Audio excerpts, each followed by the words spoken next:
Nós estamos já desenvolvendo quase o nosso último encontro do Territórios em Diálogo.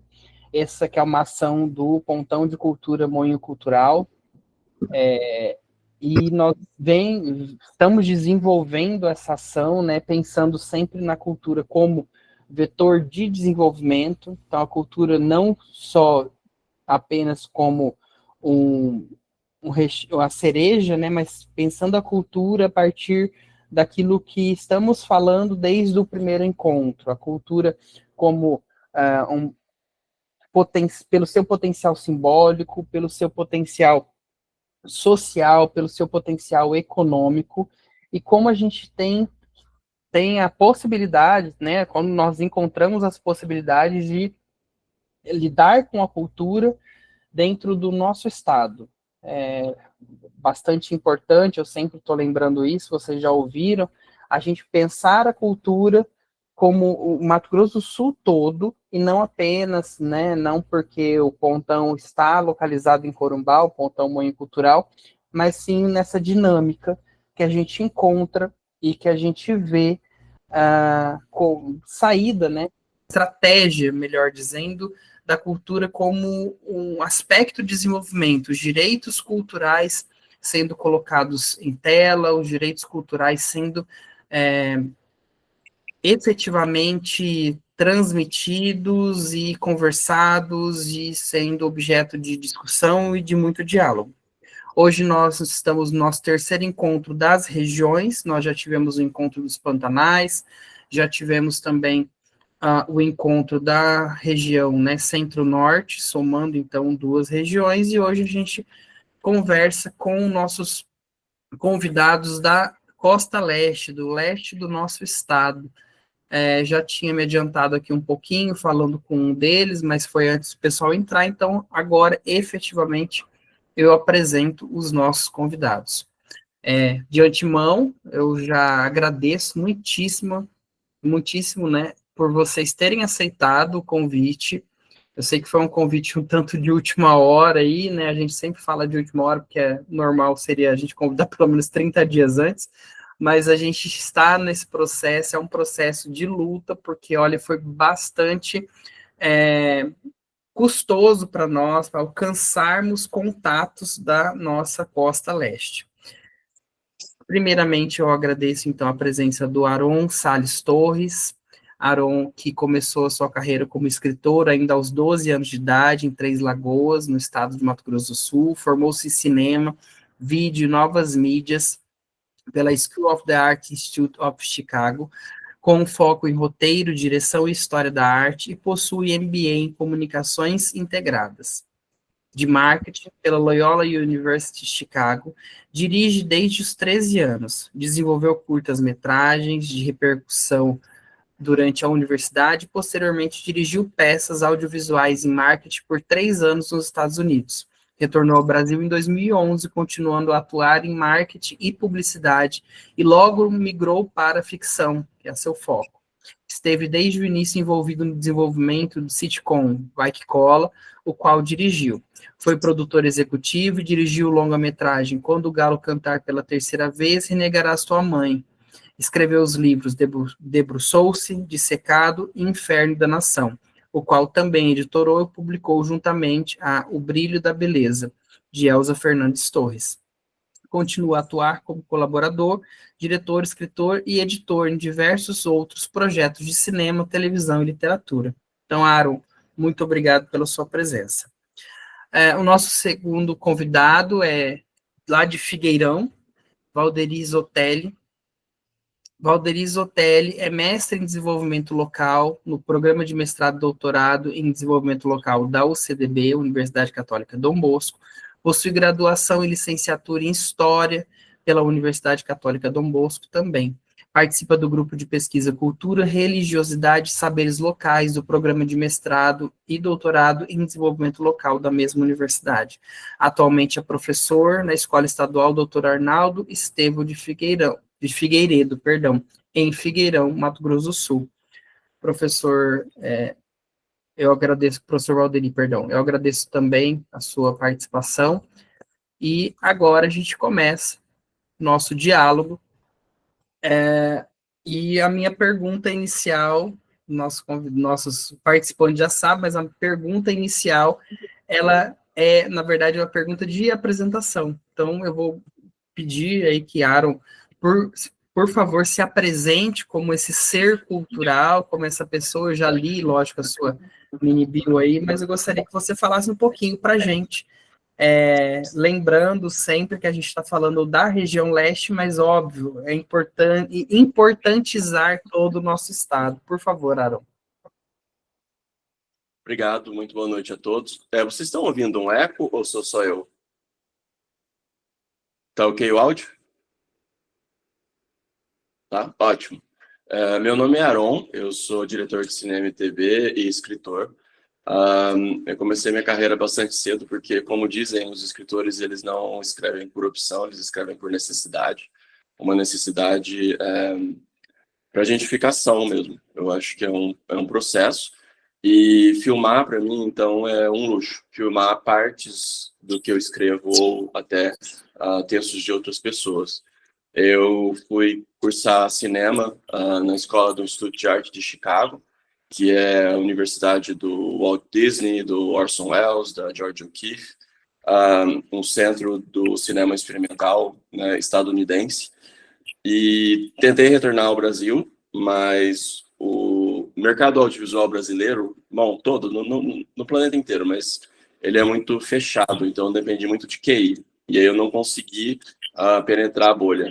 À época, enviei um roteiro para um produtor que estava produzindo para um diretor bastante famoso, e ele disse que não poderia apresentar o meu roteiro para esse diretor, porque eu não tinha nome. E esse diretor estava bombando na época, mas ele disse que eu era a pessoa que melhor entendia de estrutura narrativa entre os roteiristas do Brasil. Aí eu falei, poxa, se a gente, né, eu entendo tanto assim e não posso começar, porque eu não tenho, como é que eu vou fazer o nome se eu não posso começar? Virou uma coisa assim um pouco triste, eu diria assim. E aí eu retornei para os Estados Unidos, comecei a cursar um MBA em marketing, e aí sim, depois eu consegui retornar ao Brasil através da Conspiração Filmes. Eu fiz uma entrevista de emprego com a Carolina Japor, o que é muito pouco usual para indústria audiovisual, porque geralmente as pessoas começam realmente por QI. E desde então tem um microfone de alguém que está aberto, que está fazendo, parecendo um grilo. Se quem não estiver falando puder fechar, por favor. E aí eu consegui finalmente começar a trabalhar no Brasil. Comecei com publicidade e depois eu migrei para ficção. O primeiro trabalho que eu participei no Brasil foi um longa-metragem que é considerado a maior coprodução internacional do Brasil, da história do Brasil até os dias de hoje. Uma coprodução Brasil, França, Canadá, Portugal. Era uma torre de Babel, porque os portugueses brasileiros, apesar de falarem português, não falavam a mesma língua. Os franceses e os canadenses também não falavam a mesma língua. A gente tinha indígenas que não falavam a língua portuguesa. Eram 150 figurantes no set todos os dias. A gente filmava numa praia com uma vista infinita. E era uma obra que retratava a invasão francesa, né, no Rio de Janeiro. Então, ambientado em 1554, salvo engano, 56. Então, eram figurantes no mar, em barcos, eram figurantes descendo ali a trilha, eram indígenas que não falavam português, eram canadenses que não falavam português. Foi realmente um desafio. Eu perdi 10 quilos para poder fazer esse trabalho, e depois disso eu fui convidado para integrar a equipe do Vai Que Cola. Desde o início aí a gente formatou esse projeto, né, que depois se tornou o sitcom de maior sucesso da história da TV paga do Brasil. E aí, como acontece, geralmente, quem tem experiência em TV, né, quando um filho faz sucesso, todo mundo quer ser pai. E aí é isso que acontece dentro dos corredores da Globo, ali, dos corredores dos burocratas, né, internos. E foi um dos motivos de eu ter abandonado o projeto. Eu saí junto com o Paulo Gustavo. Depois eu retornei, ele também retornou, aí eu saí, ele também saiu, e ficou mais ou menos isso, assim. E a gente percebe quando o projeto que a gente criou começa a perder a identidade que a gente tinha desenhado para aquilo, né? E é curioso também como perceber como o canal muitas vezes não tem noção daquilo que a gente está trabalhando.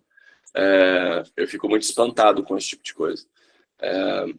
Mas é isso. Depois disso, eu trabalhei e dirigi outras séries longas. Eu dirigi Quando o Galo Cantar, que é um thriller. E aí também em audiovisual existe isso. Quando você dirige comédia e o projeto dá certo, eles só querem que você dirija comédia. Aí eu fiz Quando o Galo Cantar, que eles disseram que renovou trouxe uma nova vida para o cinema de gênero, né, no Brasil, porque é um thriller psicológico barra terror. E aí depois disso queriam que dirigisse só terror. E aí de fato eu fui dirigir terror, mas enfim, um pouco tentando desenvolver meus próprios projetos também, que foi um conselho de carreira que eu recebi à época para sair da televisão, né? E acontece que em audiovisual, um projeto... Me avisa se eu estiver me estendendo um pouco demais, mas eu estou tentando dar uma visão. Tá tranquilo, pode continuar. No audiovisual, a gente leva anos para alinhavar um projeto. 4, 6 anos, né, até a gente filmar. E isso tudo estava encarrilhado, né, que eu sempre participei do Festival de Cannes, e a gente ia começar a filmar. Tinha um filme de terror, que a gente ia filmar em Três Lagoas, e um filme sobre o aplicativo Grindr, que a gente iria filmar no Rio de Janeiro, que estavam muito bem, eram coproduções internacionais também. E aí, de repente, veio o Bolsonaro e acabou com o Ministério da Cultura, acabou com o Cine, acabou com tudo, e acabou com 6 anos de trabalho. E aí, agora, a gente, depois de 2023, recomeçando tudo isso, sendo que, por exemplo, o coprodutor ucraniano, a Ucrânia, antes da guerra da Ucrânia, ela tinha um programa gigante de cinema e patrocinaria 80% do filme. Então, a gente filmaria as externas em Três Lagoas e as internas lá. E aí, a Ucrânia foi invadida pela Rússia. E aí, o produtor ucraniano virou correspondente de guerra, por exemplo. Então, tipo de coisa que, quando você, né, descarrilha um projeto, você acaba com tudo. Quem não sabe trabalhar faz isso. E aí fizeram isso com a gente está aqui, espero que nunca mais retorne, nem nenhum das crias endemoniadas deles, né? É isso. Eu gostei das crias endemoniadas para finalizar. Mas... os de centro, que na verdade são extrema-direita, mas a mídia gosta de acreditar nisso, né? Realmente. Eles mas, Aron, eu não sei se eu me perdi, mas você falou tanto do Babilônia, dessa construção, né, dessa produção, mas você não falou o nome da produção. Se chama Vermelho Brasil. Vermelho Red Brasil. Ele chegou a estrear nos cinemas no Brasil, mas foi uma minissérie da Globo, e uma minissérie, eu acho que do canal da TV França, talvez, ou do Canal Plus. Uhum. Ah, que maravilha. Com 4 episódios. Bacana.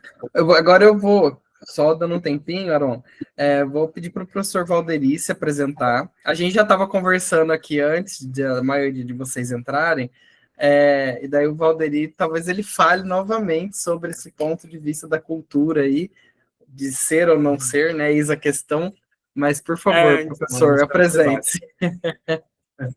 Muito boa noite, pessoal, boa noite a todos aí, né, que estão chegando agora. Com a vida não tão interessante como a do nosso outro convidado, o Aron aí, né, eu acho que é um pouco mais tímida, mas eu sou natural de Figueirão, aqui do Mato Grosso do Sul mesmo, acho que é uma das menores cidades aí do nosso estado, né, tenho hoje 31 anos, até mais ou menos por volta dos meus 23, tive uma vida totalmente longe desse meio de educação e tudo mais, né? Eu acho que nem tinha, talvez, uma grande expectativa para essa área, e foi até aí meados de 2015, 2016, que eu comecei a me interessar um pouco mais por essas questões relacionadas à história, relacionadas à cultura e tudo mais.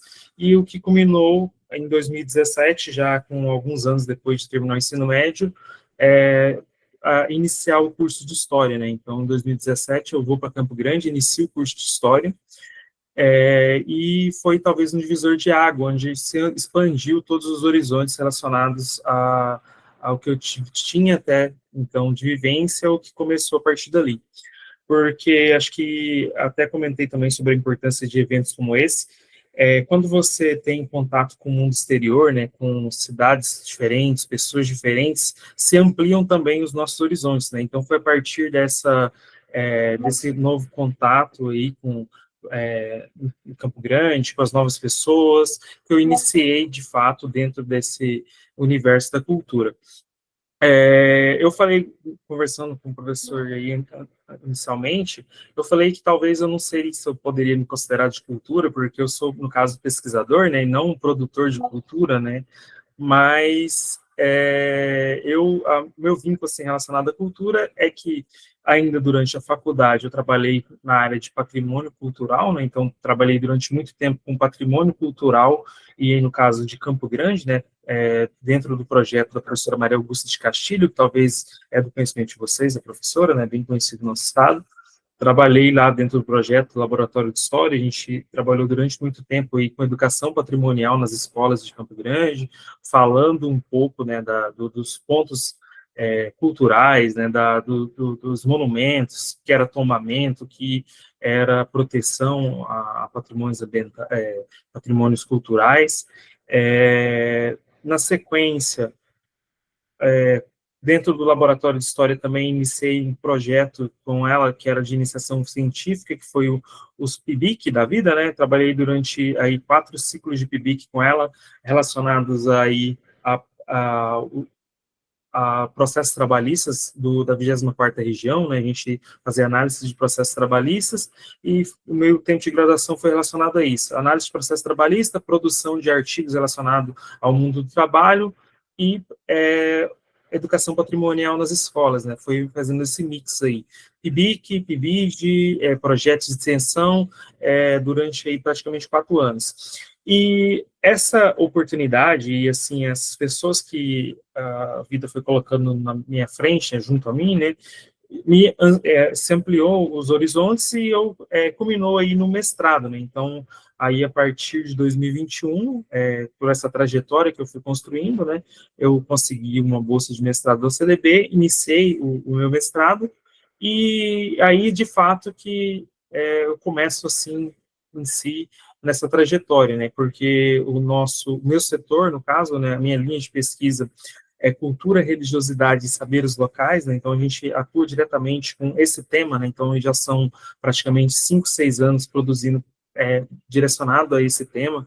Então tenho artigos relacionados aí principalmente história de festas tradicionais, né, e falamos sobre festa junina, falamos sobre festas religiosas dentro do Mato Grosso do Sul como um todo, né. O senhor estava comentando comigo lá sobre a festa, o banho de São João, né. Eu lembro que eu já tive um artigo já sobre esse tema, eu já fiz um artigo sobre esse tema também já em determinado momento, e aí, de fato, eu trabalho mais, fica muito mais voltado aí para a ideia de cultura.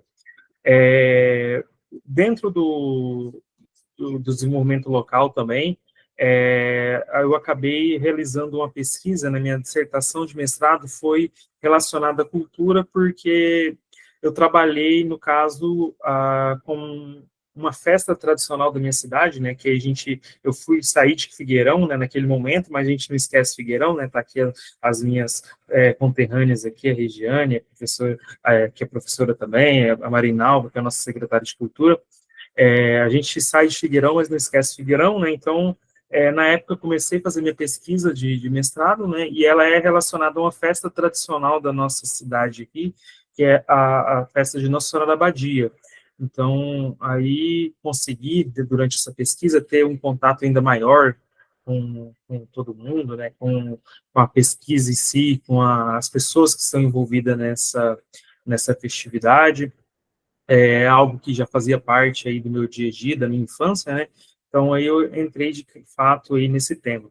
E, assim, uma das coisas que a gente tem de crítica sobre a questão da pesquisa em si no Brasil é o desligamento, né, que ela tem entre a academia e as pessoas, né, e o mundo lá fora, né. Acaba que as pesquisas, elas ficam muito mais retidas à universidade, né, e aos grupos de pesquisa como um todo, e elas não vão para o mundo exterior.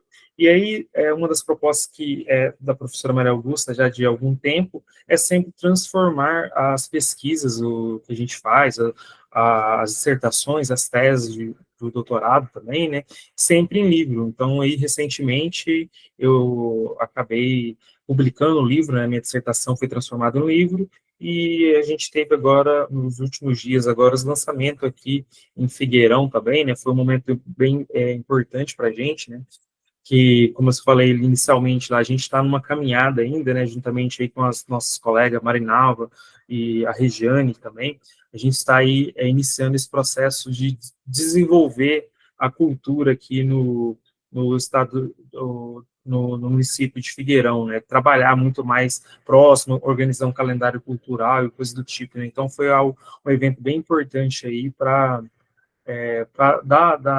dar início realmente, né, dar conteúdo aí para o que a gente está fazendo. Recentemente também eu vi o professor comentando aí, se eu não me engano foi o professor Nestor que comentou sobre a separação da Secretaria de Cultura lá no município dele, foi isso, professor Nestor? Eu acho que sim, né? Aqui aconteceu recentemente isso, também, já foi um grande avanço também para a gente, né, já separou aí a cultura da educação, agora está bem mais, a gente consegue dar um foco maior, já estamos aí montando nossos grupos aqui também, né, para dar sequência no trabalho. Vamos ver, gente. Eu agradeço mais uma vez a oportunidade, espero poder contribuir, quero também aprender muito com vocês e estou à disposição, tá bom? Muito obrigado, professor. Bom, aproveito, né, para agradecer aí a participação da Mari Paniago, que é a secretária, né, de Cultura lá de Figueirão. Seja bem-vinda, Mari. Não sei se você já participou de algum outro encontro nosso, mas eu tenho visto bastante a Rejane e a Graciele aqui. Então, muito obrigado. Aí a gente está tendo uma participação das nossas colegas gestoras de cultura lá do outro lado do estado, né? Mas a dinâmica parece um pouco mistureba demais, mas a gente tem duas pessoas hoje como nossas convidadas que são muito relacionadas à cultura, e sim, eu julgo o professor Valdeni como uma pessoa muito relacionada à cultura, que só de falar para mim que fez história, que trabalhou com educação patrimonial e acaba pesquisando um elemento, né, da cultura tradicional, que é uma festa Nossa Senhora da Abadia, e trazendo essa discussão para o campo do desenvolvimento já coloca você totalmente no rol das pessoas culturáveis, tá? Muito obrigado por ser da cultura, e isso faz com que a gente realmente faça e aconteça. Daí a nossa discussão, e eu volto novamente a dizer, a gente está falando da região leste, e particularmente, Aron, eu não conhecia um desenvolvimento tão grande do cinema, inclusive acontecendo em Três Lagoas. Você contou um pouco, né, da sua história aí para a gente, e a sua história pessoal também, para mim, se mistura com a própria história da cultura da cidade, mas você falou de Três Lagoas se tornar cenário mesmo, né? Aqui no estado eu já ouvi várias questões de cinema voltadas ou ao sul do estado, por conta, né, às vezes da própria alto índice de criminalidade que a gente tem na fronteira sul, usam muito, e há muitos anos têm usado Corumbá como cenário, aí, lógico, Campo Grande por ser a capital, mas Três Lagoas, confesso e peço desculpas pela ignorância, mas eu não sabia.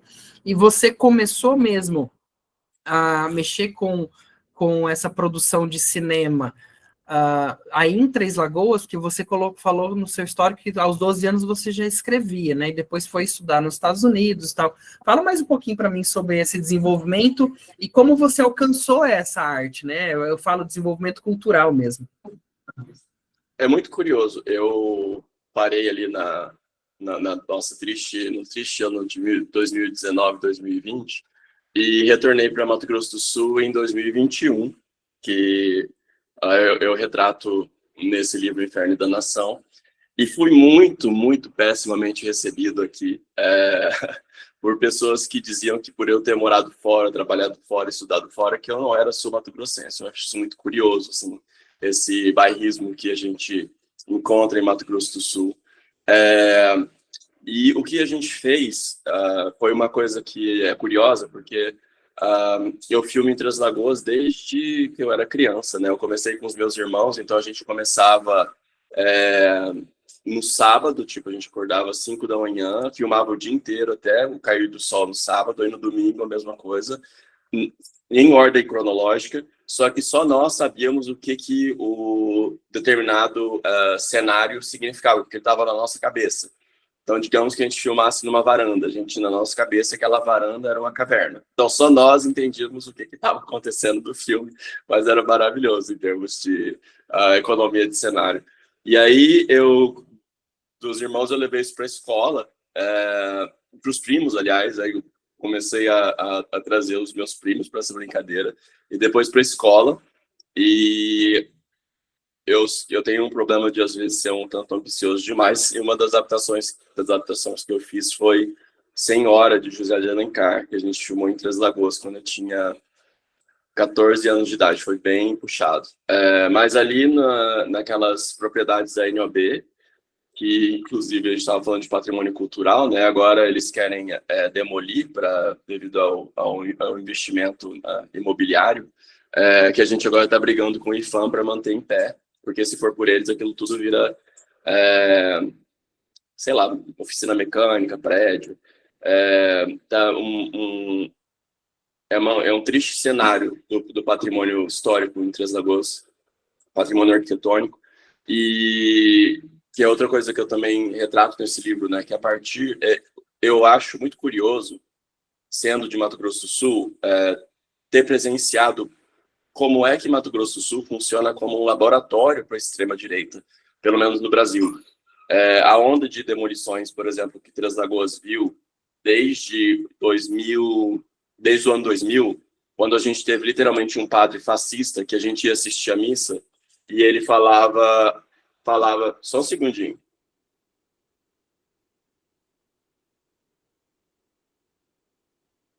Ele era um padre fascista e antissemita, e ele falava horrores dos judeus na missa. E eu tenho um problema, que eu sofro de muita insônia, mas se você me colocar numa missa, em 5 minutos eu começo a cair de sono, então eu morro de vergonha, mas esse padre, ele conseguiu me deixar acordado. E aí ele deixou todo mundo acordado, quando certo dia a gente acordou, e as torres da igreja não estavam mais lá, né, da Igreja Matriz de Três Lagoas. Ele demoliu por conta própria, que é uma construção de inspiração inglesa, então a gente tinha aquelas torres quadradas, que eram aquelas ameias, né? Ele conseguiu demolir, e a partir de então, o patrimônio arquitetônico de Três Lagoas foi sendo demolido do dia para a noite. Eles constroem umas tapadeiras, aí durante a noite, no outro dia você amanhece e aquele prédio não está mais lá. E eu entrevistei minha avó para o roteiro de um filme.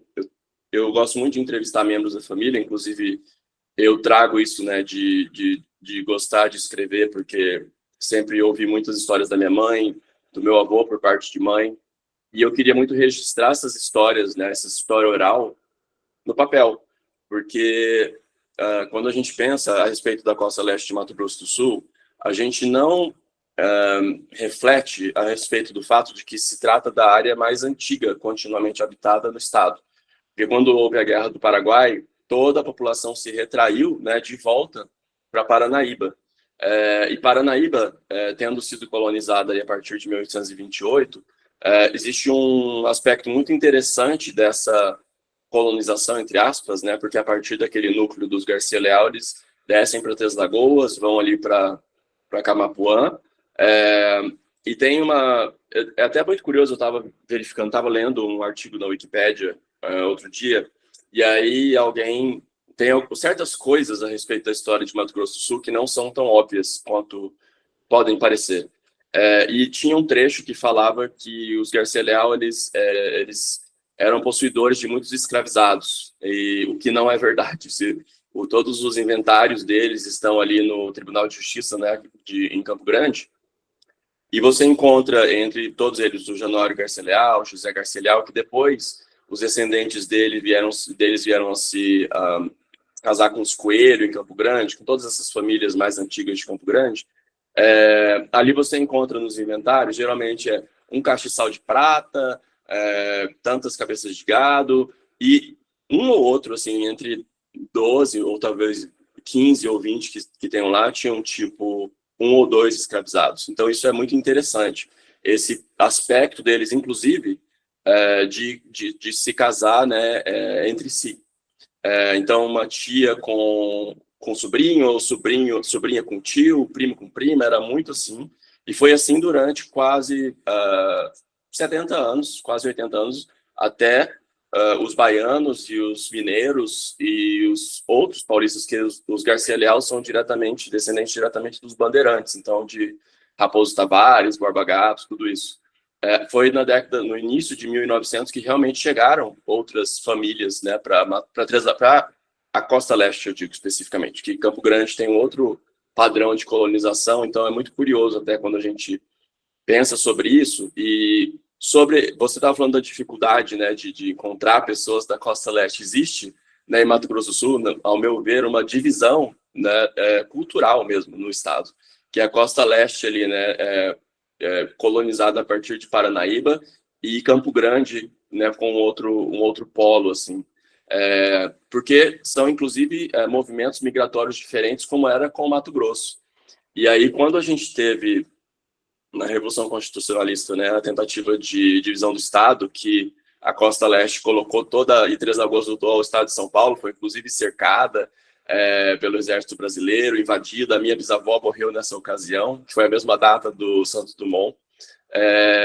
Muito interessante como o Três Lagoas voltou ao lado de São Paulo, e a gente conseguiu se separar de Mato Grosso e chamou-se Estado de Maracaju, para você ver que em 1932 eles entendiam muito mais de marketing do que eles entendiam em 77, que chamaram isso de Mato Grosso do Sul, que agora toda vez a gente tem que ficar corrigindo as pessoas do Sul, fica uma piada patética, né? E péssimo para o marketing desse estado. Assim, pelo amor de Deus, vamos mudar o nome desse estado para o Estado de Maracaju, porque ele contempla não somente o Pantanal, como também a Costa Leste, que Maracaju é uma serra que faz isso, né?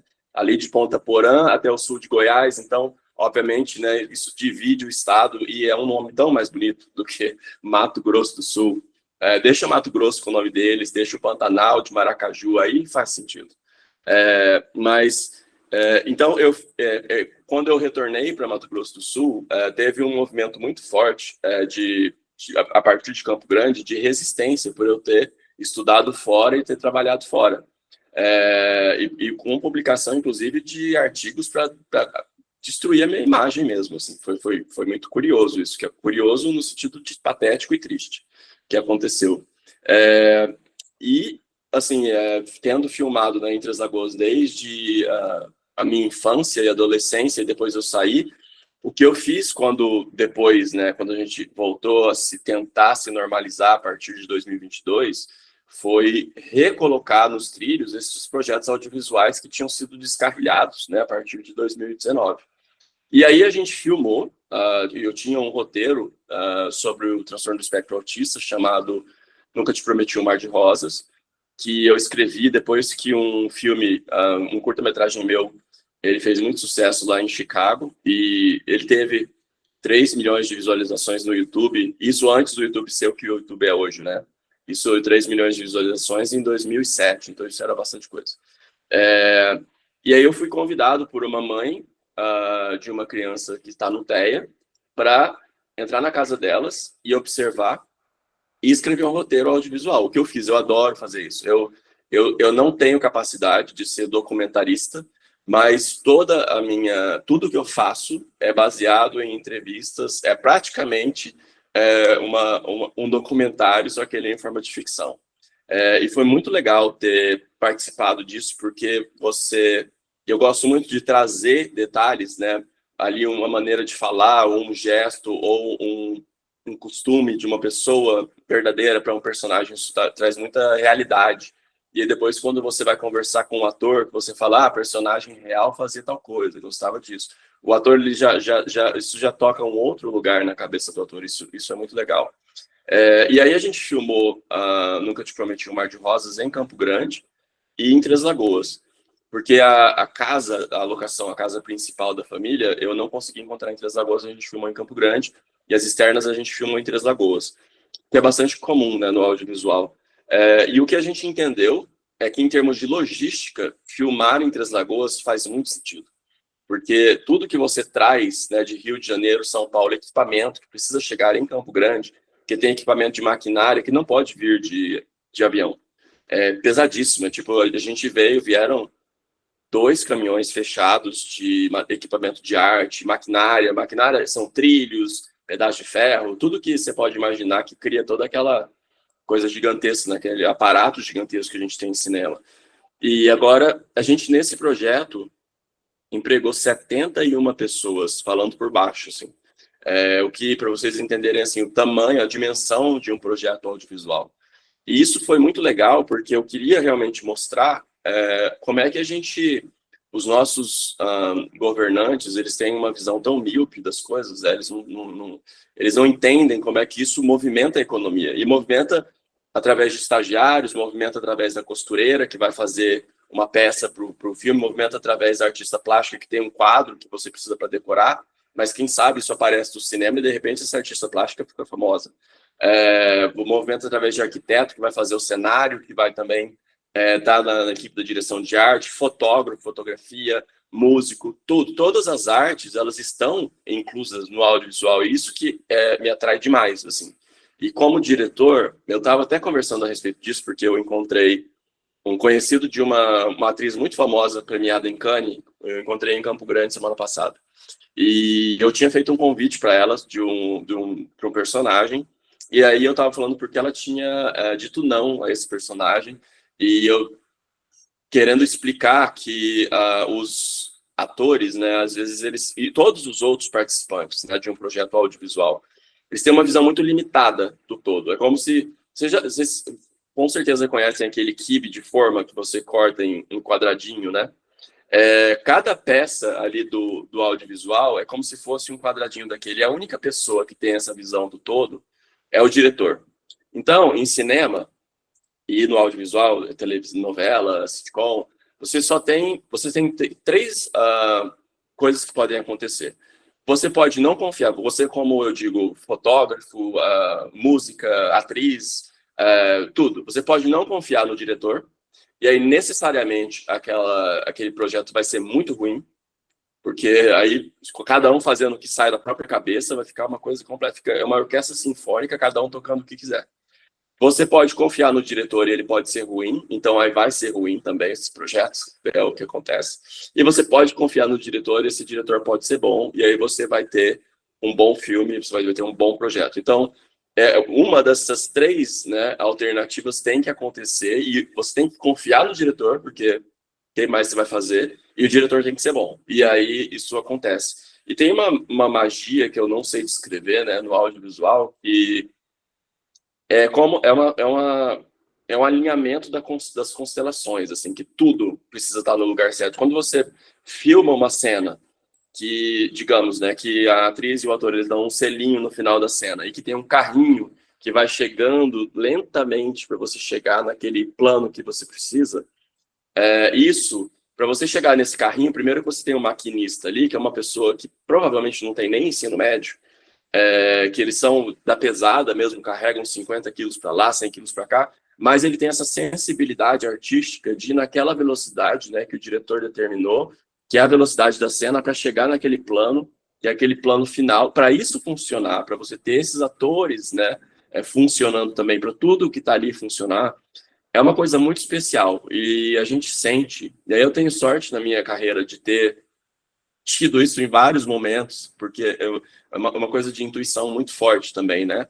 De a gente conseguir convidar pessoas e trazer pessoas que você não imaginaria de juntar para o mesmo projeto, e essas pessoas, de repente, você vê o resultado do trabalho. Então, por isso que eu falo que em cinema não existe nenhuma posição que é mais importante do que a outra. A atriz principal tem a mesma importância do que o maquinista, que é a pessoa que não tem nem ensino médio, que provavelmente é a pessoa que recebe menos ali no set de filmagem.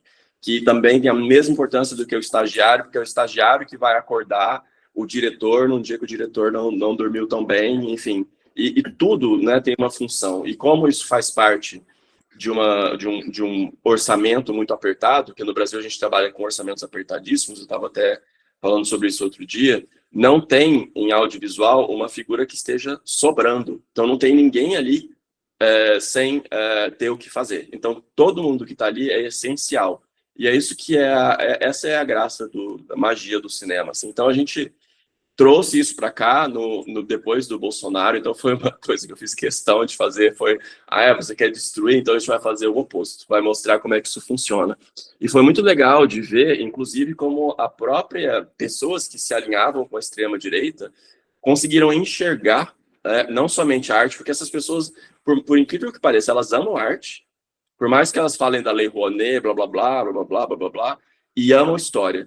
E amam ver a própria história registrada na arte. Então, eu consigo estabelecer um diálogo com essas pessoas sem entrar numa coisa, né, de bater de frente, que a gente acaba conquistando.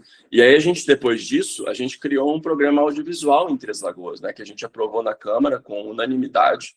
Foi muito legal, em março desse ano. A Câmara dos Vereadores lotada em Três Lagoas, e agora o que a gente precisa, somente, é do orçamento, que virou uma questão, mas a gente vai resolver. A parte boa é que vocês têm indústrias, né, em Três Lagoas, então isso dá uma facilitada boa.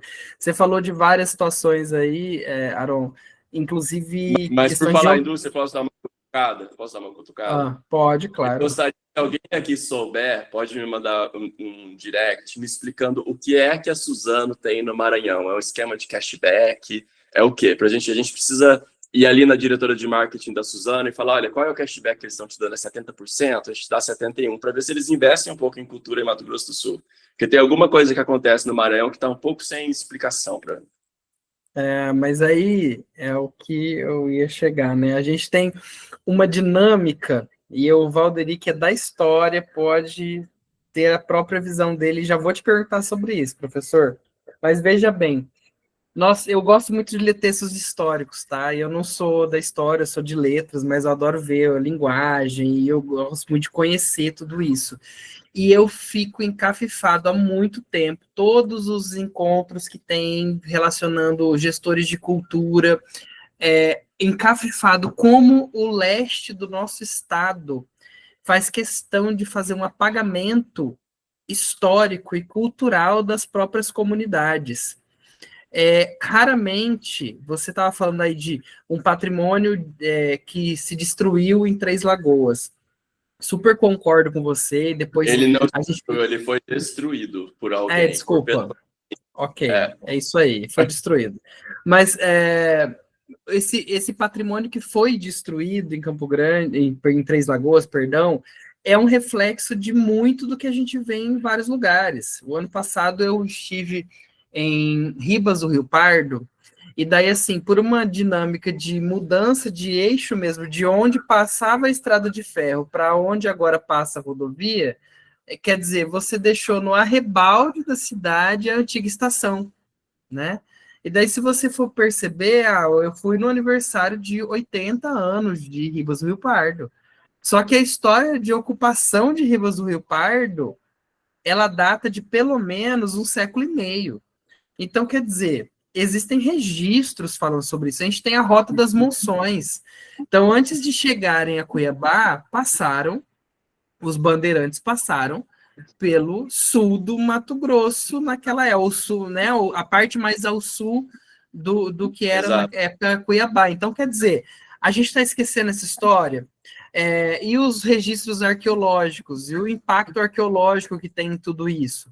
Eu vejo alguns projetos, porque alcança a gente por conta do museu aqui de História do Pantanal, e os empreendimentos, eles precisam, né, de fazer esse acompanhamento arqueológico. Então, a gente acaba sabendo que está acontecendo alguma coisa lá em Camapuã, que está acontecendo alguma coisa em Paranaíba, e a Rota das Monções, inclusive, passou por Figueirão, né? Tem muita coisa para ser descoberta. Esse devocional muito forte, né, que a gente tem aí, que o professor Valderi pode falar melhor, mas da própria festa de Nossa Senhora da Abadia, pode ter uma relação muito forte com essas pessoas que foram os primeiros, né? Os primeiros colonizadores, não os primeiros habitantes, os primeiros colonizadores daquela região. E isso eu sempre vejo como um forte apagamento. E se você, Aron, falou sobre existir uma divisão entre o que é essa cultura da Costa Leste com Campo Grande, agora você imagina o que eu digo mesmo no sentido inverso, existe uma barreira gigantesca na cultura do restante do estado com o que a gente encontra aqui em Corumbá, que está no extremo oeste do estado. Você diz do restante do estado com Corumbá? Curioso, totalmente, sabe? Porque você está falando para mim que existe uma barreira que eu, particularmente, nunca visualizei, que é essa barreira de Campo Grande com a Costa Leste. E eu estou afirmando para você, existe uma barreira gigantesca entre nós aqui de Corumbá e Campo Grande para lá. Então, Campo Grande para lá é outro estado, sabe? E isso faz com que a divisão do estado, que foi horizontal, prove, isso aí a gente já ouviu de algumas outras pessoas também, pessoas mais antigas do estado, que foi uma divisão errada, né? Porque ela foi horizontal, ela tinha que ser vertical. Então, quer dizer... eu não sei se eu continuaria a dividir, que daqui a pouco a gente vai chegar, cada cidade é um estado, né? Vai ficar igual o tamanho de Alagoas ou do Sergipe. Vamos fazer igual o povo do Sul. Não quero mais ficar com vocês, quero ir para fora. Mas tem uma questão interessante sobre, você falou de algumas coisas, mas sobre a arqueologia, eu acho que é necessário sim o IPHAN realizar estudos ali na região de Paranaíba, seguindo esse caminho, porque a gente tem os Ofaié, que são um povo indígena pouquíssimo conhecido, né, de Mato Grosso do Sul, que tem uma ligação curiosa e que até o momento sem explicação com os Guató do Pantanal. Então, a língua deles tem uma origem em comum, e os Ofaié, né, eles foram, como os Garceléu, eles evitavam se confrontar mesmo com os indígenas, os Ofaié foram se retraindo, até que Brasilândia foi criada, né, por um nazista, literalmente nazista, que acabou com os Ofaié. Hoje sobram 6 pessoas que falam a língua Ofaié, e a Prefeitura de Três Lagoas teve a brilhante ideia, sob a última administração, de colocar as mulheres Ofaié para fazer artesanato, só que substituindo os grafismos pelos quais os Ofaié são conhecidos por desenhos de araras, de tucanos, coisas que não fazem nem parte da cultura. Então, aí a gente viu na novela Pantanal os trabalhos dessas Ofaié, mas aí todo mundo, meu Deus, eu quero esse trabalho. Só que é uma coisa completamente deturpada, né? Como é que pode permitir, e que isso seja permitido, né, em pleno 2025? Cadê os grafismos? Porque essas pessoas estão morrendo e daqui a pouco ninguém vai mais saber o que é. E aí a gente tentou, inclusive eu pedi ajuda de outras etnias indígenas para fazer contato com os Ofaié, mas lá existe um cacique que ele é muito machista. Ele não permite que você converse com as mulheres, né, que moram ali. Então, fica uma divisão assim, muito difícil. Mas, em termos da cultura do Estado, eu vejo muito mais semelhança, falando aqui com você, entre, por exemplo, a cultura da Costa Leste e Corumbá, do que entre a cultura da Costa Leste e Campo Grande. Porque eu acho que existiu, nesse movimento migratório inicial, um movimento migratório que veio para o centro do Estado, se estabeleceu em Campo Grande. Isso cria uma barreira, até em termos de, por exemplo, coisas bobas. Se eu falo para você assim, amanhã às 12h30 nós vamos almoçar.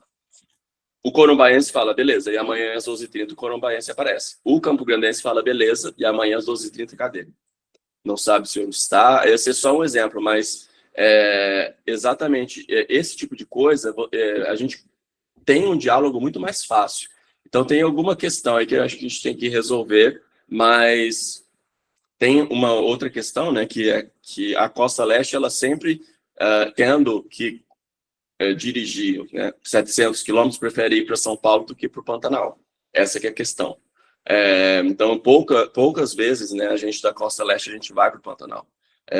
Na minha infância, eu só fui para o Pantanal uma vez.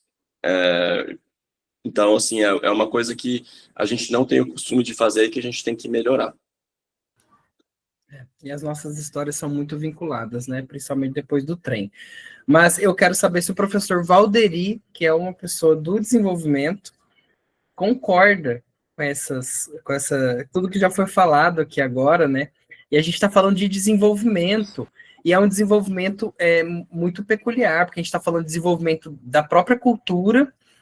Como eu falei, a gente tem trabalhado nessas discussões nossas a questão dos direitos culturais, e olha quantos direitos culturais a gente está falando aqui hoje, em menos de uma hora de encontro, a gente já citou zilhares de possibilidades de direitos, né, culturais, e eu queria um pouquinho da sua opinião, professor, sobre essa utilização da cultura. Você que também tem experiência de sala de aula, já lidou com patrimônio, educação patrimonial, como que isso funciona aí para vocês, como que isso está sendo desenvolvido, mas na sua opinião sincera, assim, como cidadão mesmo, por favor.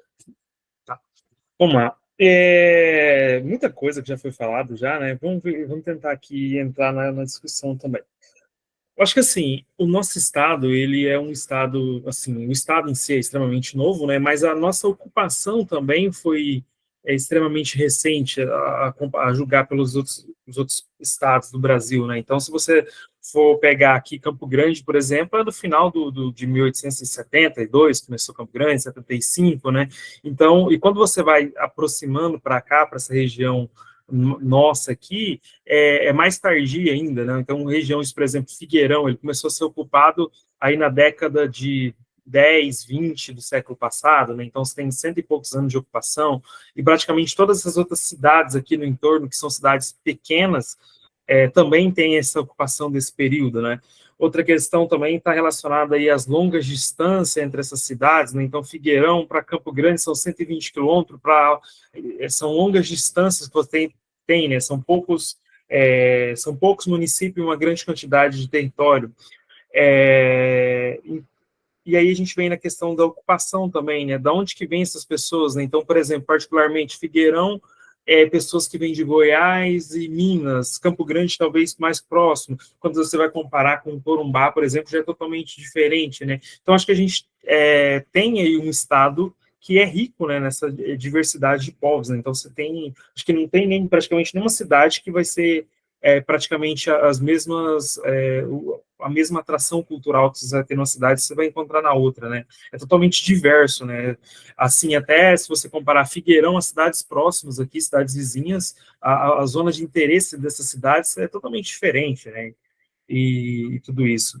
Sobre a questão de como que as cidades estão, assim, como que eu vejo da seguinte forma: talvez na nossa região aqui, você tenha muita coisa, só que a forma como que ela está sendo apresentada, que talvez não é o ideal ainda. Por exemplo, se você for pegar, a gente tem aqui belezas naturais, por exemplo, na região de Figueirão, Costa Rica, quando a gente tem o Salto do Sucuriú, que é um cartão postal para o nosso estado. Você tem da questão arqueológica, você tem, por exemplo, o Parque de Alcinópolis ali, que é o Templo dos Pilares, que é um dos principais acervos de arqueologia que a gente tem, né? Então tem muita coisa aqui ainda, só que eu acho que talvez está muito incipiente ainda, está gestando ainda tudo isso, está começando a florescer agora, com mais pessoas com esse interesse, pessoas novas que estão surgindo, entendeu?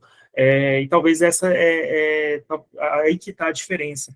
Quando você pega, por exemplo, mais para a nossa região sul, você vai ser sempre aquela questão do desenvolvimento da Guerra do Paraguai, de tudo aquilo que aconteceu, sempre teve uma grande relevância assim, no cenário do Estado e também do Brasil, né? Então, isso talvez fez desenvolver outras áreas no entorno disso, né? E aí, já para a gente aqui, acho que talvez está muito mais incipiente, né? Agora que está surgindo, agora que está tendo autores assim, né, que consegue ter mais uma relevância e tudo mais.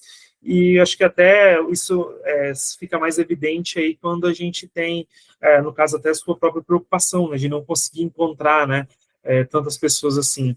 Eu acho que talvez tem essas pessoas, só que elas estão muito bem escondidas, talvez não estão se divulgando, não tem trabalhos, não tem uma participação, assim, uma ligação tão próxima aí com esse centro acadêmico que é, no caso, Campo Grande, assim, né? Então, acho que talvez tenha esse desligamento aí com o restante do estado, mas eu acho que tem muita coisa bacana aqui para ser observado, tem muita coisa a ser explorada também na nossa região aqui. Sim, seguindo, como que eu vejo isso em sala de aula? Hoje acaba que, principalmente para a questão da globalização, do mundo globalizado, o interesse do jovem em si, pela sua comunidade, pelo que é produzido aqui, se torna um grande desafio, né? Então, você atrair as pessoas, os assuntos locais, vai ser sempre um grande desafio, porque talvez assim o geral, né, o mundo está na palma da mão, né? Então você é difícil você trazer isso, o local, para essas pessoas, né? Mesmo sendo algo cotidiano, né? Algo que faz parte da vida das pessoas, talvez não se dão aquela devida importância em si. E aí eu acho que entra realmente nessa questão da ideia do falta de pertencimento mesmo, porque você se sentir pertencente ao local é de suma importância, né? Você tem que gostar daquilo, você tem que querer aquilo para poder as coisas darem certo, né?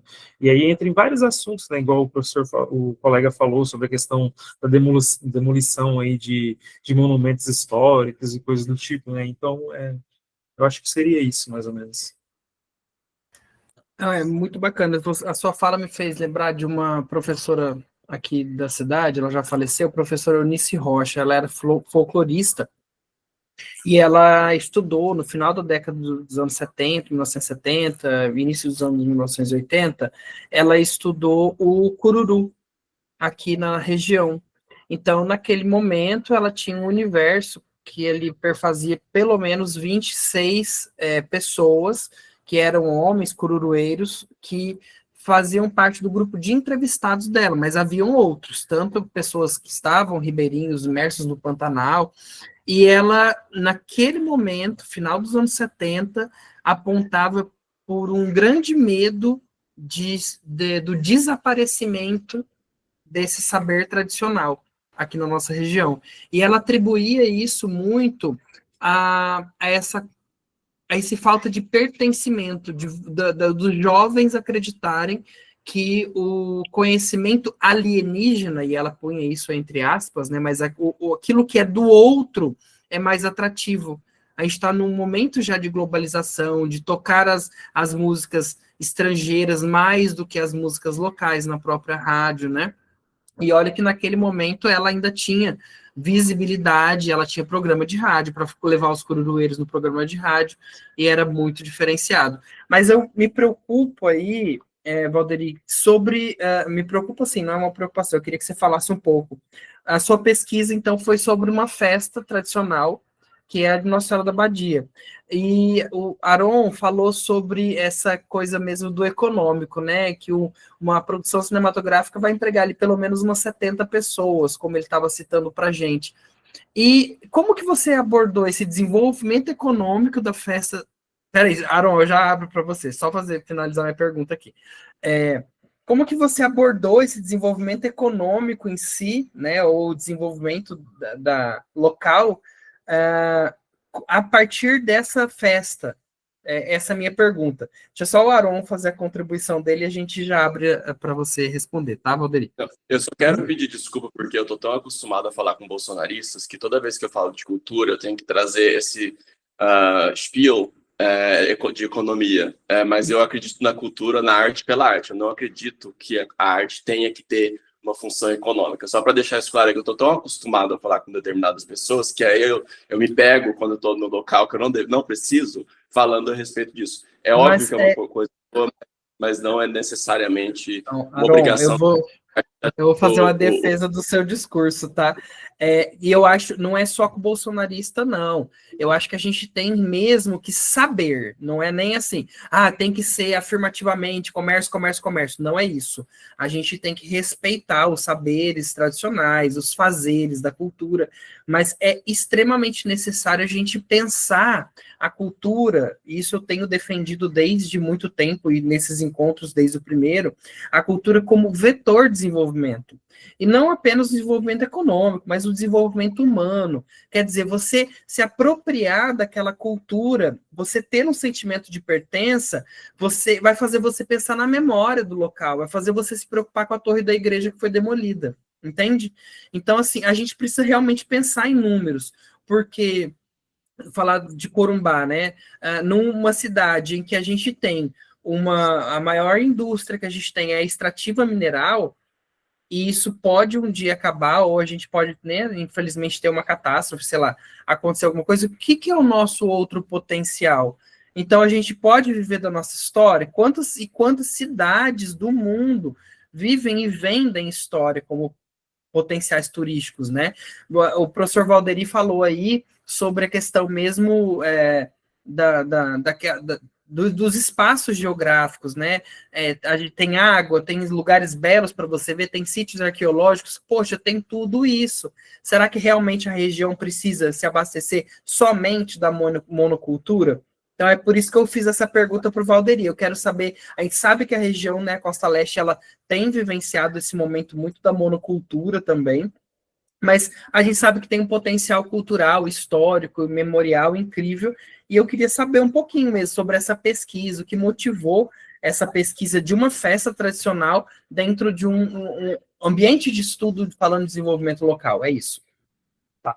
Então, a primeira coisa, assim, só para a gente deixar claro, quando a gente escuta a palavra desenvolvimento local, a gente tem que separar uma coisa. Primeiro, quando você fala em desenvolvimento local, é diferente desenvolvimento no local e desenvolvimento local.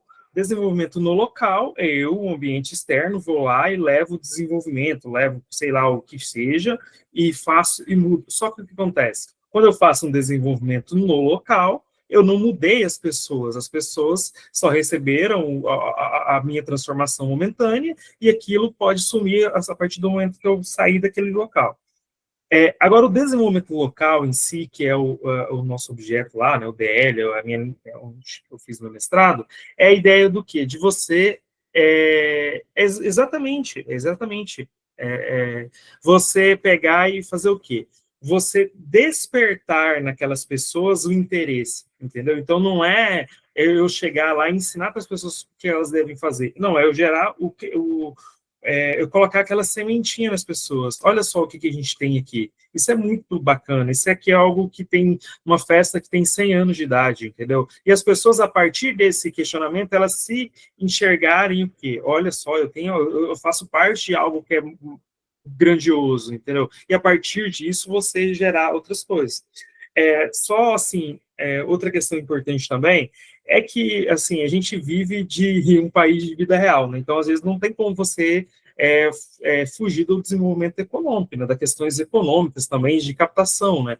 E aí, no caso, a cultura, ela pode ser também uma fonte de captação de recursos para as pessoas também, né? As pessoas podem ter uma alternativa, concordo com o que o professor falou, a gente pode ter essa alternativa de criar por meio da cultura, a cultura ser uma fonte de renda para as pessoas, justamente aí por meio de artesanato, por meio de, sei lá, por divulgação mesmo de trabalhos e tudo mais, ela ser uma fonte de captação, né?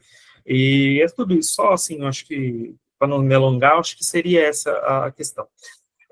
Assim, sobre a pesquisa em si, qual que foi o meu objetivo com a pesquisa e tudo mais?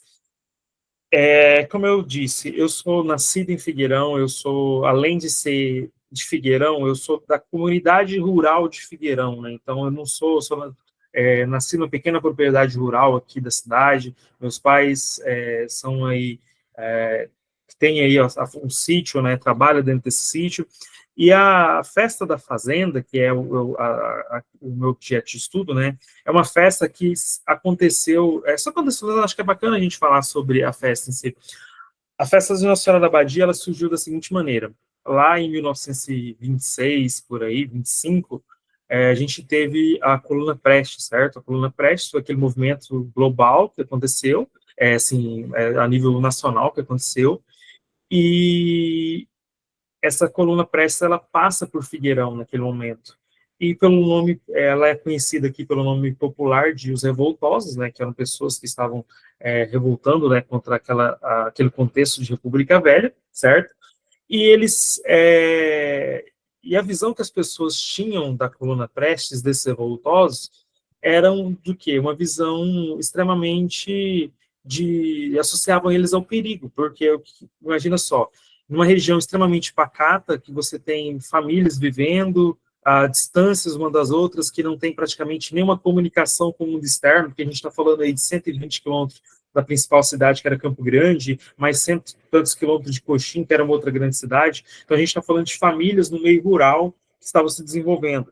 Essas pessoas elas não tinham noção do que era a coluna Prestes, do que essas pessoas estavam falando, elas talvez não tinham noção do que era a República Velha, como a gente tem essa noção de hoje. Então, nesse contexto que esses revoltosos passam na cidade, né, quando que eles passam, nem na cidade, não é, porque a cidade é de 1949, mas que ela passa, né, nessa região, gera um medo dessas pessoas, né? Então, aí, a partir desse medo, vem um voto religioso, né? E a gente fala da religião popular, né? Religiosidade popular não é religiosidade institucionalizada, é religiosidade popular. As pessoas fazem um voto religioso. Então, lá em 1927 surge essa festa. Então, ela está aí na iminência agora de completar 100 anos de idade, né? Então, é uma festa que ela está lá desde 1927, vai agora completar 100 anos, e ela faz parte da vida das pessoas, do cotidiano. Eu, que sou da zona rural, que cresci na zona rural, eu tinha o contato dela quase que de todos os anos, né, que elas passavam aí por meio das folias na minha casa. Então, eu cresci com todo o ano, o mês de agosto, você tendo lá a visita dessas pessoas, eu cresci vendo a comunhão dessas pessoas na realização dessa festa. Por mais que a coluna Prestes aconteceu lá em 1926, em 1920, ela deixou essa raiz, né? Deixou essa festa. As pessoas hoje, talvez nem... se você falar aí para as pessoas que fazem parte dessa celebração, elas nem sabem, talvez, que foi coluna Prestes, não tem nem essa noção, entendeu? Do que foi isso e qual a relevância desse episódio. E aí foi justamente isso que eu tentei resgatar, entendeu? A origem da festa, por que ela surgiu, o que as pessoas pretendiam, e tudo isso, sabe? Que é algo que é histórico para nossa cidade. E a partir daí, despertar as pessoas, gerar curiosidade nas pessoas, para você não ver, por exemplo, a festa acabar, como acabou o sino da igreja lá. Porque o que acontece? A gente tinha agora, até no dia do lançamento do livro, lá, os foliões, pessoas lá com 98 anos de idade, 99 anos, tem uma pessoa lá com 100 anos de idade, completou recentemente, e essas pessoas que dominavam todo esse conhecimento que envolvia essa festa. As músicas até 2, 3 anos atrás, mais ou menos, que não foi só por conta do meu livro, né? Outras pessoas já tinham esse encantamento já em relação a isso, mas talvez nesse livro seja um dos únicos locais que tem essas fontes, as músicas que eles cantam lá diariamente na folia, registrado. Não tinha essa questão das músicas registradas. Então, imagina só, Deus o livre, pessoal. Por exemplo, a pandemia que atacou aí milhares e milhares de pessoas, poderia se perder, por exemplo, num episódio como esse. As pessoas que tinham o conhecimento sobre as músicas, elas poderiam ter nos deixado naquele momento, entendeu? E a gente teria aí 100 anos de história que teria sido, entendeu? E aí o que acontece? A gente não tinha registrado e a gente também não tinha essa renovação de pessoas. Então, assim, eu acho que mudou bastante dos últimos anos para cá. A gente está tendo aí uma grande quantidade de novas pessoas que estão entrando na festividade, que estão participando. Aqui a gente tem, por exemplo, a Graciele, que está aqui, que é uma das participantes. A mãe dela foi alfere dessa festa há alguns anos atrás, até no ano que eu fiz o livro, elas que estavam participando ativamente da festa. Então, foi algo assim que extremamente, para mim, foi extremamente positivo e revigorante fazer esse trabalho, porque eu senti que eu fiz um trabalho que está resgatando a história da minha cidade, que talvez levou a despertar a curiosidade de algumas pessoas. Eu sei que nem todos que receberam o livro vão ler esse livro, mas se uma ou duas pessoas recebeu esse livro e leu, vai ser de grande valia. Outra questão importante também, que até eu não citei no dia do lançamento, foi, por exemplo, sobre a própria evidência que se dá, né, a festividade em si, a oportunidade de você trazer em um momento totalmente diferente da festa, você conseguir reunir essas pessoas. A gente reuniu lá quase todos os foliões lá, conseguiu levar eles lá no lançamento, que foi na Casa da Memória lá. Então, assim, foi mais um momento para dar essa evidência realmente para essas pessoas que realmente são importantes dentro dessa celebração, sabe?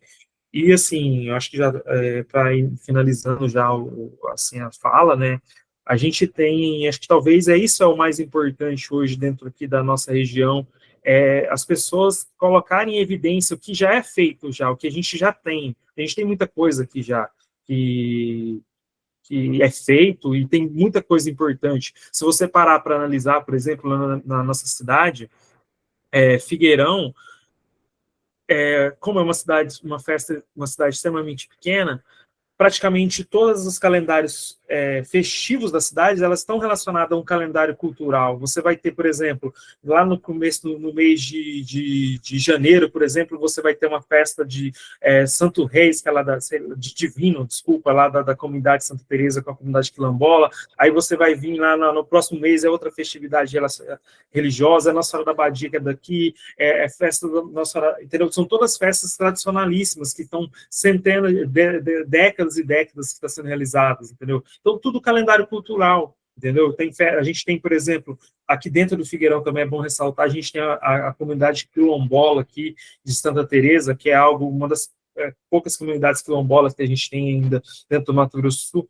Então, assim, tem muita coisa bacana, tem muita coisa importante, e eu acho que talvez falta um pouco na questão ainda da divulgação, de você conseguir mostrar... Eu garanto que falta. Eu estou garantindo para você que está faltando divulgação. Acho que falta isso, entendeu? E acho que essa é uma luta que a gente tem, e eu acho que uma grande preocupação das pessoas aqui, eu acho que quando a gente se reúne lá no nosso Conselho Municipal de Cultura, é o que fazer para divulgar isso, como que a gente consegue levar para mais gente isso, entendeu? E aí eu acho que é um trabalho que eu tenho muita expectativa sobre ele, no trabalho agora da Marinalva, de ela reunir agora a pasta da cultura, da gente conseguir dar mais visibilidade para tudo que já tem aqui, a gente conseguir aí mais orçamento, por exemplo, que a gente precisa de orçamento para fazer tudo dar certo também, e uma série de outras coisas também para dar essa visibilidade para o que já é feito aqui já.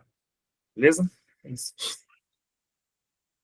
Eu estava passando as imagens, Aaron, que você acabou de mandar para a nossa equipe, tá, de produção, só para, assim, eu estou muito impressionado, eu não conhecia a festa de Nossa Senhora da Abadia, e de verdade, eu nem sabia que a festa de Nossa Senhora da Abadia é no dia 15 de agosto, que eu coloquei no chat, não sei se todo mundo viu, mas aqui em Corumbá, mas não só Corumbá, e principalmente por conta da nossa fronteira com a Bolívia, aqui nós celebramos a Virgem de Urcupinha, que é, no dizer, mas o meu não é uma fala preconceituosa de forma alguma, mas o dizer de algumas pessoas, é uma santa boliviana, tá? Mas é uma das designações de Nossa Senhora também, e é a Virgem da Integração, a Virgem de Urcupinha.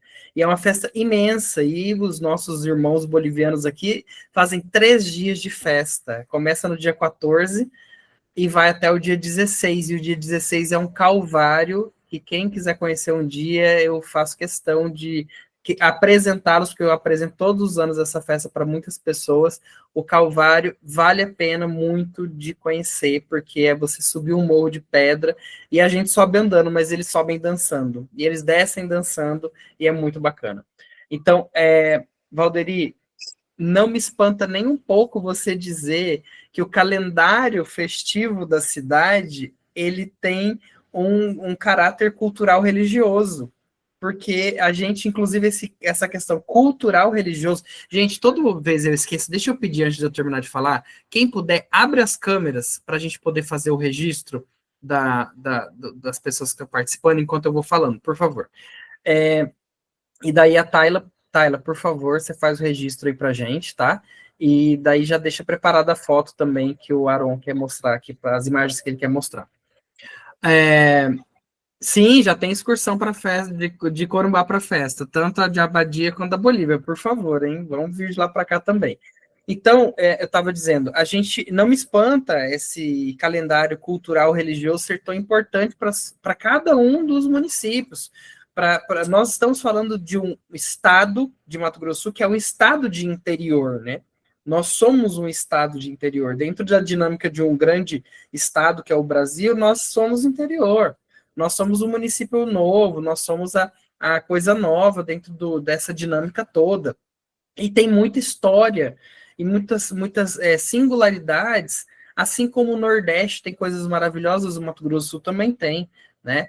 Em proporção pode ser menor, com certeza, mas de valoração não é. É a gente se dar valor primeiro, né? Que é o tal do sentimento de pertença. E eu queria muito que os convidados entendessem uma coisa que eu repito todos os encontros, eu estou jogando farinha no ventilador. É para a gente realmente discutir, né? Discutir no bom sentido, mas a gente se compreender enquanto estado potencial. Isso que é muito bacana. E a gente conseguir brigar, inclusive, numa conferência de cultura e falar assim, não, a gente não está colocando aqui uma festa por ela ser religiosa, é uma festa cultural religiosa. Bora, Aaron, por favor. Eu ia dizer, inclusive, que eu sinto muita preguiça, por exemplo, por parte do IFAM, quando a gente fala de Mato Grosso do Sul, quando as pessoas são remetidas ao ano de 1977, tem muita preguiça em entender do que consistiu, né, o nosso estado antes de 77. As fotos que eu enviei são só um exemplo do que a gente estava falando de arqueologia e patrimônio cultural. Eu tenho um pouco de medo de compartilhar, porque eu levei umas fotos para uma reunião na Prefeitura de Três Lagoas, e na semana seguinte, o imóvel que eu mostrei na reunião que eu gostaria de filmar lá, ele foi demolido, com medo do patrimônio ser tombado. Mas isso daí é um exemplo de um imóvel que é um dos poucos remanescentes ali da frente dos Garcia Leal de 1830. Isso é no município de Três Lagoas. É muito específico esse tipo de construção, né, essa arquitetura, porque a gente vê ali madeira de lei, e entre essa madeira de lei, eu acho, ali deve ser pau a pique, barro, muitas vezes eles usavam, porque nessas pesquisas, né, de falar com avô, bisavô, eles usavam estrume de vaca para construir as casas, mesmo dos mais ricos fazendeiros, né, da costa leste, enfim. E essas casas não permaneciam em pé durante muito tempo, mas essa daí é um exemplo do que seria, né, seriam as casas dessa frente colonizadora dos Garcia Leal. E é um trabalho arqueológico que a gente poderia fazer, e o IFAM às vezes não faz, por pensar que a gente começou em 77. Isso que é um pensamento errado, né, que antes de... Tem uma frontal também nessa casa, eu enviei 3 fotos. Mas existe todo esse movimento migratório, enfim, que aconteceu desde o início, pelo menos, do século XIX, a gente sabe do século XVIII, né, desse caminho até Cuiabá, que a gente ignora e que eu acho que deveria ser mais pesquisado, inclusive o trabalho de arqueologia, ser melhor feito em Mato Grosso do Sul.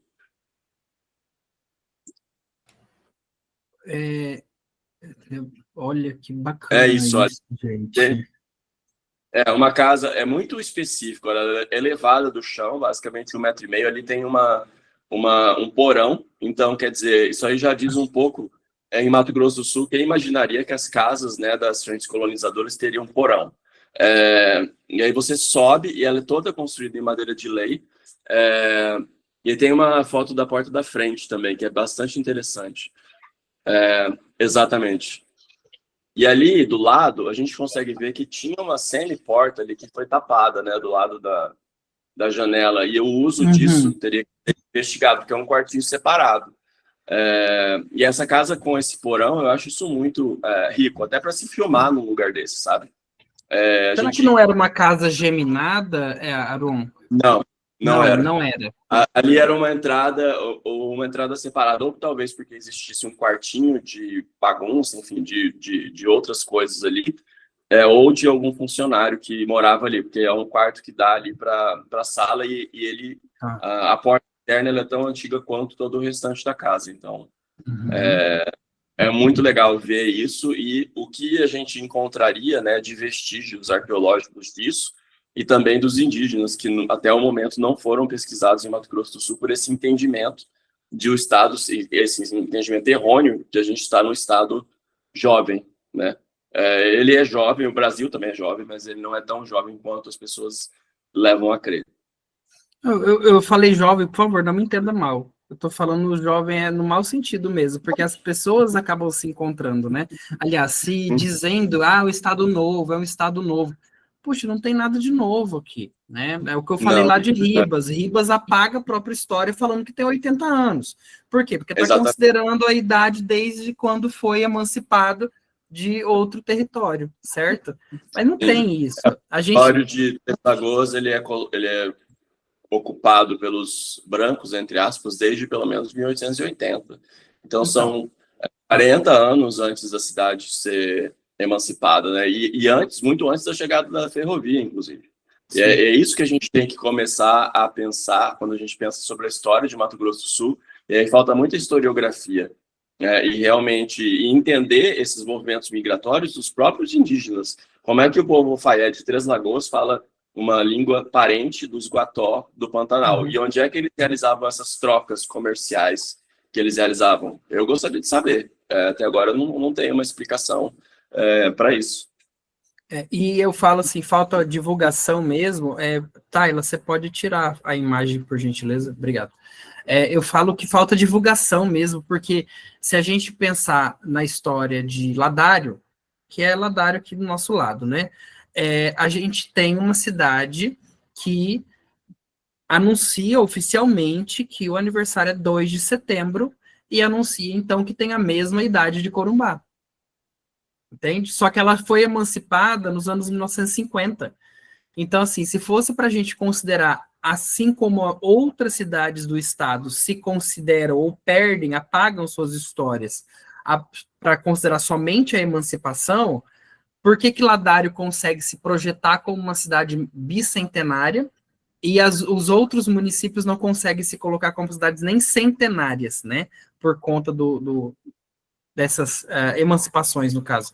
Então, assim, eu acho que são casos que a gente deveria realmente pensar.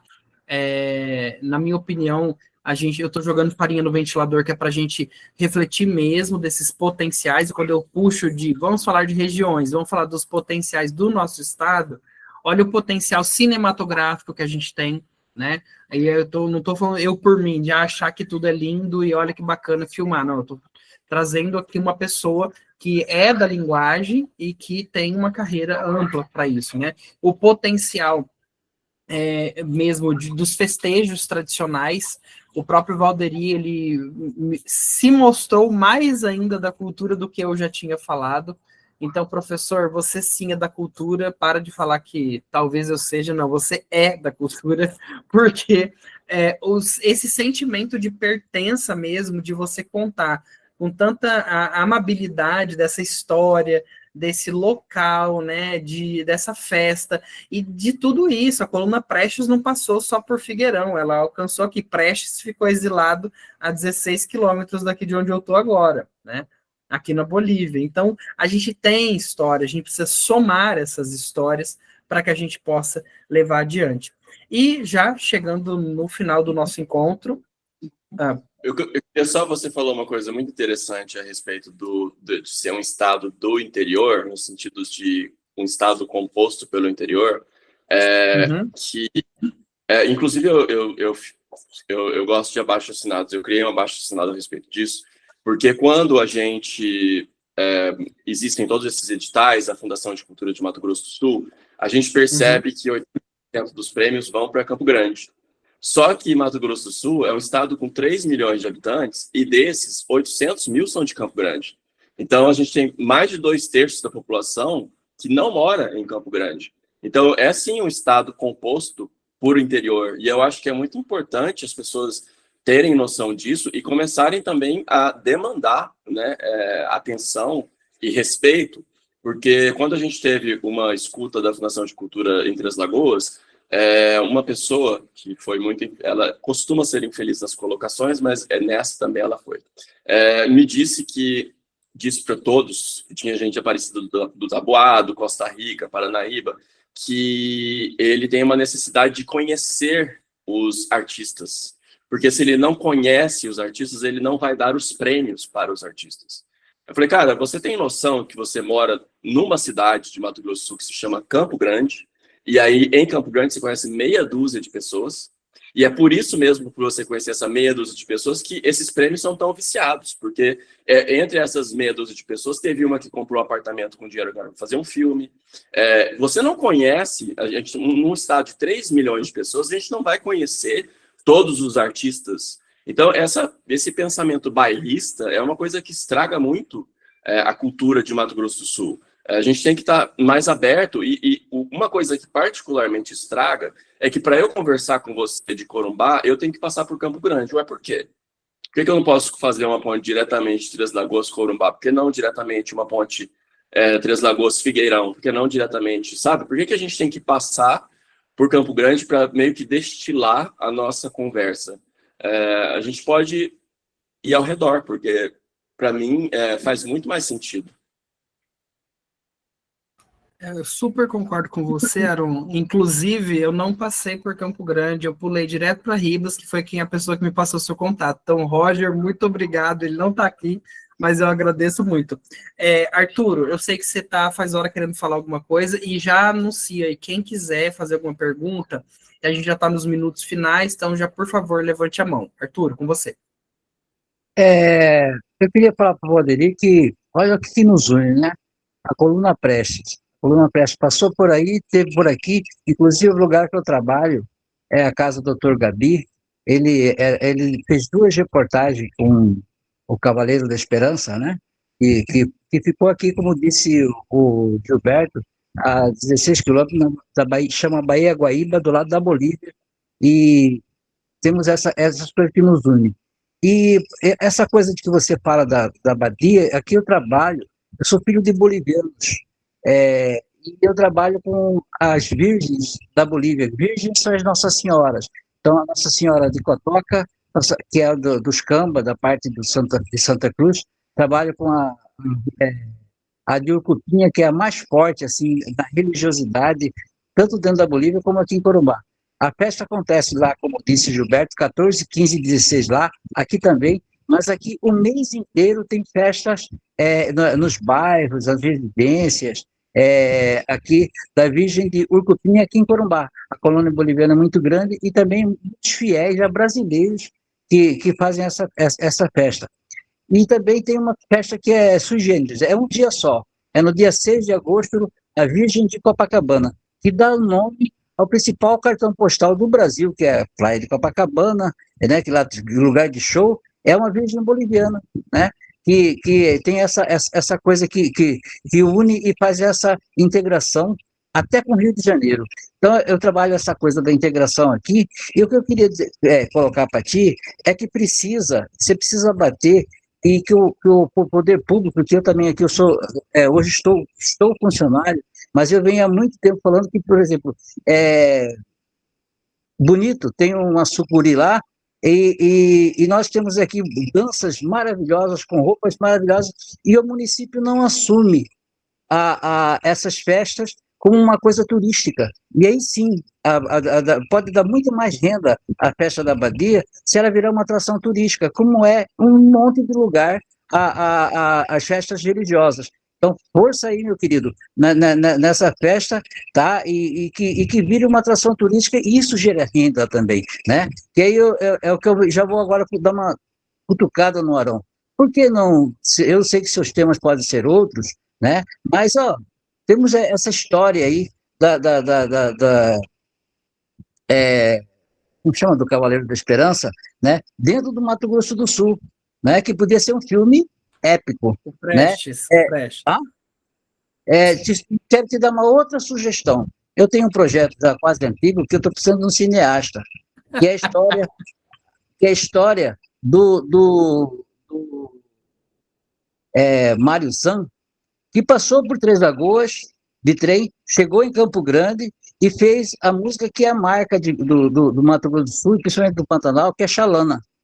E levou daqui, dessa região, todo aquele veio de trem, veio com circo, com essa coisa toda. É uma história, ele se apaixona por uma morena, faz essa música, né? e leva o rasqueado para o Brasil todo. Nós hoje somos contaminados pelo chamamé, que é uma música que Gaúcho trouxe para nós aqui, certo? Os CTG trouxeram para cá e engoliu uma música que é a única música literalmente sul-mato-grossense que é o rasqueado. A Delinha, que morreu há pouco tempo, era a última que cantava rasqueado. Uma vez eu vi uma entrevista dela dizendo, né? Ela perguntou, mas e como que o rasqueado, a repórter da TV Morena perguntou, como que o rasqueado entrou na sua vida? Eu falei, eu não canto rasqueado, ou eu não canto chamamé, eu canto rasqueado. Então, que essa é a nossa música. Então, é um projeto que dá para fazer uma coisa bonita. Se você não quiser assumir, me fala alguém que possa assumir isso aí, que eu não sou diretor, mas tenho a ideia. Um abraço a todos vocês. Vanderly, força aí nas suas coisas. Você é um cara da cultura e você é a cultura, Arão. Então, obrigado pelas palavras de hoje, tá bom? Um abraço a todos. Um abraço. Obrigado, Arthur. A Amazon vai fazer mais conteúdos no Brasil. Eles chegaram a essa conclusão. Então, isso é uma boa notícia dessa semana pra gente. Aí eu tenho uns pitchings, né, que a gente pode fazer. Aron, você conhece Corumbá? Conheço. Inclusive, vou dizer que tem um pouquinho de dor de cotovelo da preservação histórica da arquitetura de Corumbá versus o que aconteceu em Três Lagoas. Depois eu coloco você em contato com a Ana Paula Badari, que é arquiteta e é do patrimônio histórico, inclusive está nos assistindo, e daí a gente vai conversar um pouquinho sobre essas suas estratégias. Vou mudar essa estratégia que eu compro a briga junto com você, tá? Fica à vontade para me chamar, sem problema. Graciele, por favor. Não, eu só quero responder o Rodolfo aí no chat. Pode vir, tá? A gente aceita todo mundo, vai acolher todo mundo. Pode juntar aí, José, e vir para cá conhecer. Graciele, muito obrigado mesmo.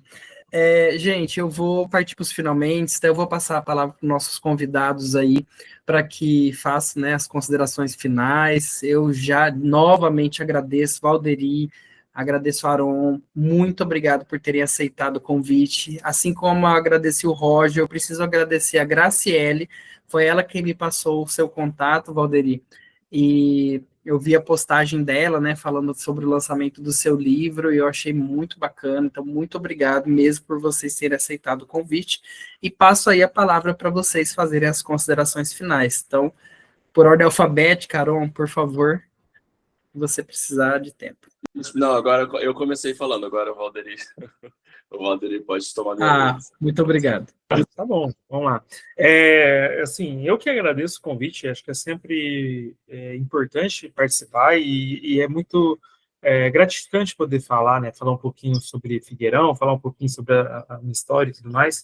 E também, assim, importante por conhecer novas pessoas, né, tenho certeza que um momento ou outro aí pode surgir a oportunidade de trabalho para todo mundo aí em conjunto, certo? Estou à disposição, pessoal, de qualquer um de vocês, precisar de alguma coisa, conversar, roda de conversa, participar de alguma coisa, aí é só chamar, tá bom? Eu deixei lá no meu Instagram, eu deixei no link lá da bio do Instagram, eu deixei o link do meu livro lá, de Cultura e Religiosidades, que é, no caso, sobre a festa de Nossa Senhora da Badia, para quem sentir aí a disposição, tiver vontade aí de ler um pouquinho, conhecer um pouquinho sobre a festa.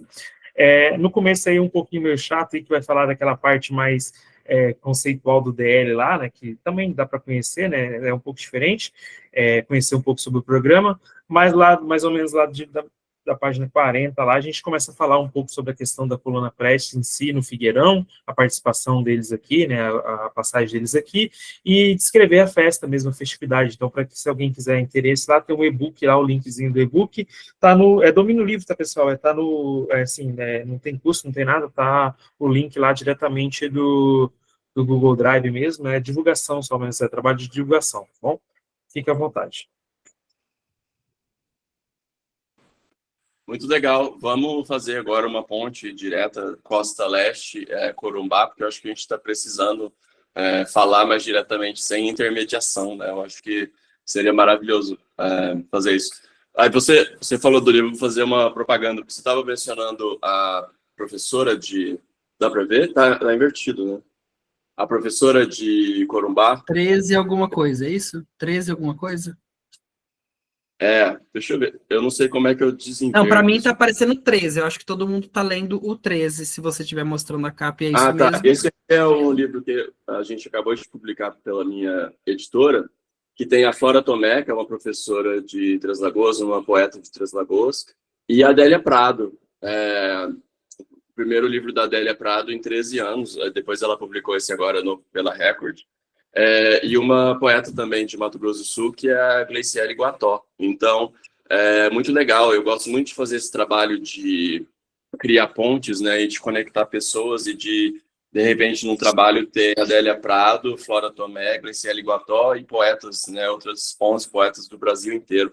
Isso traz um interesse muito renovador aqui para Mato Grosso do Sul. E eu acredito que o cinema, tanto quanto a literatura, ele tem esse poder. Eu acho que a gente precisa ter mais, né, produção aqui. E uma briga que eu tenho eu aprendi de uma maneira muito industrial a fazer cinema. Não é uma maneira, como eu posso dizer, amadora. E aí eu acho que isso traz muito maiores chances de sucesso para a gente. Porque, por exemplo, em Mato Grosso do Sul, as pessoas, quando fazem cinema, eles fazem da maneira como eles imaginam como é feito. Então, quando a gente faz cinema de uma maneira industrial, por exemplo, a gente pega o roteiro e a primeira coisa que a gente faz é dividir as cenas internas e as cenas externas. E aí a gente joga as cenas externas para o começo das diárias, porque aí se chover a gente pode correr para o estúdio para fazer as internas. E aqui, por exemplo, a gente vê vários casos de filmes em que as pessoas começam pelas internas, deixam as internas por último, e aí eu sei de um filme, por exemplo, que foram para o Pantanal filmar e começou a chover, e a equipe inteira passou 40 dias no hotel, recebendo cachê, alimentação, hospedagem, em chuva. Então não se filmou nada, acabou-se o orçamento do filme, e aí esse filme teve que, de novo, ir buscar, né, outras fontes de orçamento e competir com outros projetos. E se a gente profissionalizar um pouco mais, que é o que eu tento fazer, de trazer profissionais de outros locais do Brasil, quando a gente filmou o filme sobre o transtorno do espectro autista, eu trouxe do Recife, trouxe de Brasília, trouxe do Rio de Janeiro, de São Paulo, de Porto Alegre, trazer para cá e criar essas conexões e essa possibilidade de aprendizado para as pessoas de Mato Grosso do Sul, para que elas possam fazer de uma maneira profissional. Então, uma simples coisa de um trabalho de um assistente de direção, né, de dividir um roteiro entre as cenas externas e internas, isso faz muita diferença, e eu acho que a gente vai ter muito a ganhar se a gente profissionalizar o audiovisual em Mato Grosso do Sul. Olha, ele tá falando assim, Aron, e todo mundo que não for de Corumbá, para mim a ponte já está construída, tá? A gente tem diálogo já aberto, a gente está junto já na nossa luta, e eu sei que pela data você falou que já estava aqui em Mato Grosso do Sul na última conferência estadual, na última conferência nacional. Não sei por que você não apareceu, porque com certeza ia ajudar o nosso discurso de interior. A gente está numa luta muito grande, isso desde 2013, da conferência de 2013, a gente está numa luta muito grande para fazer com que o Estado, e quando eu digo Estado, eu estou falando do hermetismo, né, da capital, a capital hermética que nós temos, que eles olhem para o interior e vejam que o interior tem muita coisa boa, e as pessoas, inclusive gestores e artistas, precisam ser respeitados. Nós não somos bibelô, nós somos gestores, nós somos artistas, nós somos pessoas, trabalhadores, trabalhadoras da cultura, que têm opiniões sim e sabem fazer sim, né? Então isso eu acho que é bem importante que as pessoas tem que começar entendam. a se impor um pouco, né? Eu vou compartilhar com você o link desse abaixo-assinado, porque eu acho que a gente tendo 1000 assinaturas desse abaixo-assinado, bate lá na Fundação de Cultura e fala, olha aqui, por que 80% dos editais, dos vencedores estão em Campo Grande, sendo que mais de 2/3 dos fazedores de cultura de Mato Grosso do Sul estão no interior? Porque que sentido é esse? E aí, realmente, criar uma lei que designe, olha, os editais vão ter que seguir a proporção, uma regra de proporcionalidade básica. Porque se a gente for pegar São Paulo, é uma cidade que, o São Paulo, capital, tem 80% da população do estado. Aqui é o contrário. Então, aqui tem que acabar com essa coisa da panelinha de Campo Grande. Então, a gente vai ter que juntar esse abaixo-assinado e com um projeto de lei e bater de frente. Eu acho que a gente tem que parar, porque eles abusam do tamanho do estado e da nossa dificuldade de chegar a Campo Grande, porque quando existe um edital ou um resultado de edital com o qual eu não concordo, com o qual você não concorda, a gente não pode simplesmente bater na Fundação de Cultura para dar chilique, como o pessoal de Campo Grande faz. Porque a gente tem que viajar 300 quilômetros, aí você gasta com combustível, gasta com estadia. E o pessoal aqui de Campo Grande está muito acostumado com isso, de chegar lá e dar um escândalo e mudar os resultados dos editais, é por isso que muda tudo. A gente tem que estabelecer essa cláusula da proporcionalidade, porque dessa maneira eles vão dar chilique, mas vão dar chilique lá pelo 1/3 que cabe a eles, entendeu? Os outros 2/3 ficam o restante do estado, e eu acho que é muito mais do que justo, né? Porque todos nós pagamos impostos igualmente, então não tem por que Campo Grande concentrar. Eles não sabem fazer mais do que a gente, e foi isso uma coisa que eu quis muito testar, porque existe essa superioridade, né, de Campo Grande sobre o restante do estado. Eu quis testar, o que vocês conseguem fazer de melhor que nós do restante do estado não conseguimos? E a resposta foi nada.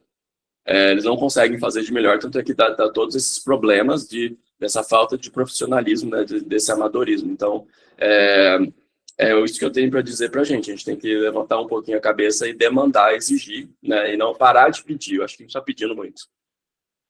Eu acho muito bacana, você pode mandar para mim mesmo, a gente tem muitos contatos, a gente vai colocando aí, são 20 anos já atuando na cultura, e a gente consegue fazer pelo menos um barulho de leve, tá? Mas, eu vou também te dizer, existem pessoas em Campo Grande que são maravilhosas, que sabem muito bem do valor do interior, e isso também vale a pena a gente falar.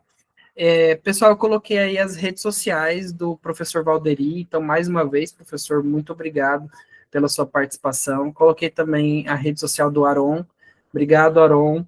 E agradeço também a todo o restante das pessoas que estão aí nos assistindo.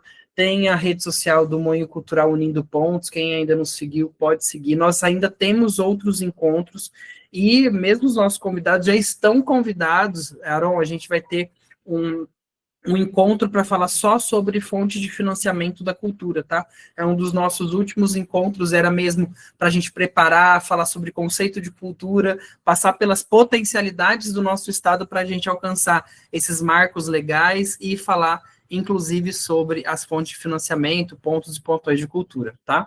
Então, muito obrigado, pessoal. Espinhoso, porque se vocês forem ver os editais do FSA, da Petrobras, que tinham supostamente 2 filmes a serem escolhidos por estado, 90,9% dos prêmios da região Centro-Oeste foram para o Distrito Federal. Então, aí já tem um tema aí que a gente consegue conversar durante algumas horas e tentar entender de onde é que vem isso. Com certeza. Pessoal, muito obrigado. A gente se vê aí no próximo encontro. Nosso próximo encontro vai ser na terça-feira, com a última região que nos falta, que é a região sudoeste, perdão. É o Sul Fronteira que a gente vai falar, então a gente já tem os nossos convidados aí, e a partir de amanhã eu acredito que a gente está divulgando nossos nomes, tá bom? Muito obrigado, pessoal. Mais uma vez, agradeço a presença de todo mundo. Até mais.